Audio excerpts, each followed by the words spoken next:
Om Swastiastu. Perbincangan tentang asal-usul sistem jalan kerohanian dari tanah Dewata memang menarik untuk dipelajari.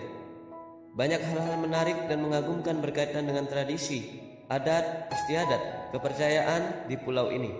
Berbicara tentang Bali, kita seperti membicarakan salah satu planet surga yang ada di dunia ini. Pulau Dewata namanya, Pulau Para Dewa. Kali ini yang menarik adalah sistem keyakinan yang disebut Gamo Bali kembali mencuat. Apakah Gamo Bali? Apa bedanya dengan Hindu Bali atau Siwa Siddhanta? Bagaimana hubungannya dengan Hindu India?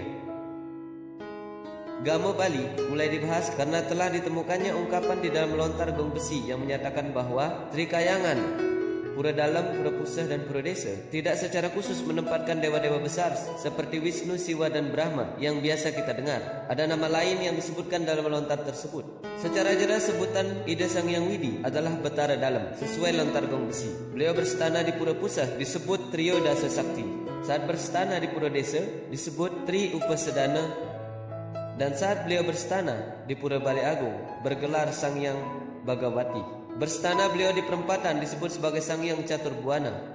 Saat di kuburan bergelar Batara Durga. Saat di tempat pembakaran beliau bergelar Sang Hyang Berawi.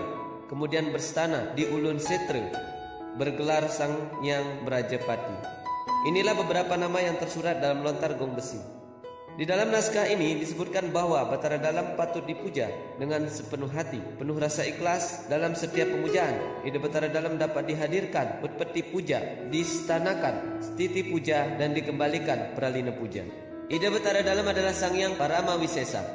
Karena semua rasa sakit, rasa sehat, rasa lapar, dan sebagainya adalah beliau, sumbernya. Beliau adalah asal dari kehidupan. Beliau memelihara alam semesta ini.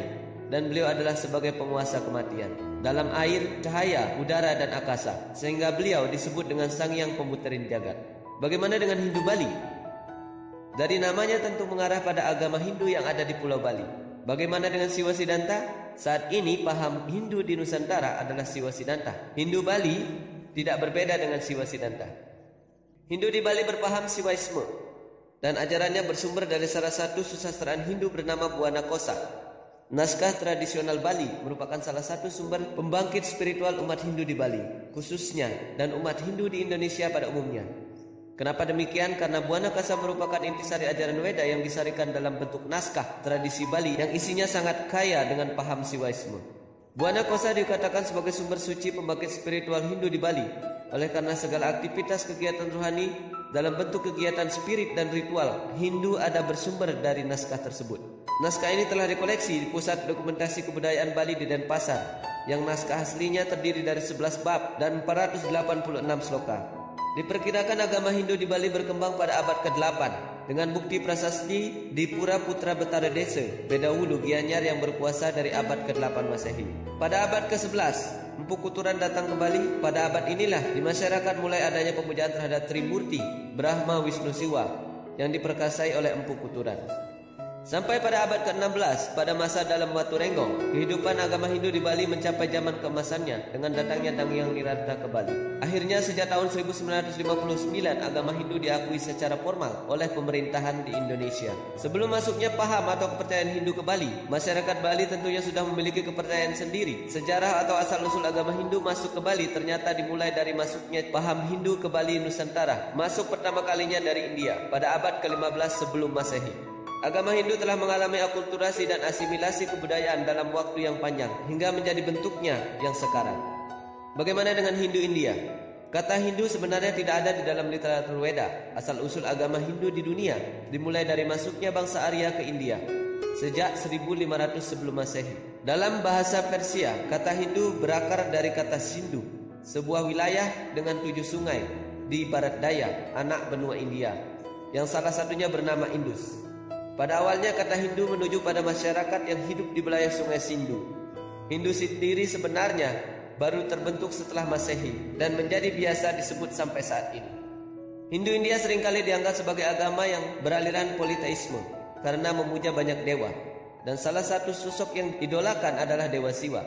Siwaisme berkembang pesat di tanah India hingga masuk ke Indonesia di abad ke-15 sebelum Masehi.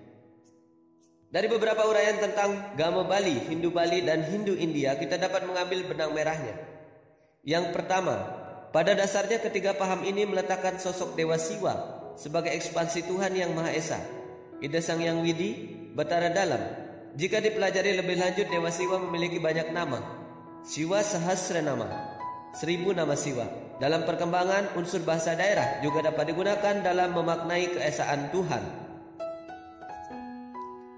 Kedua, terjadinya banyak penggabungan lokal jenius dengan paham asli Hindu dan India yang mungkin secara kasar terlihat berbeda, namun bertujuan dan mempunyai arti yang sama.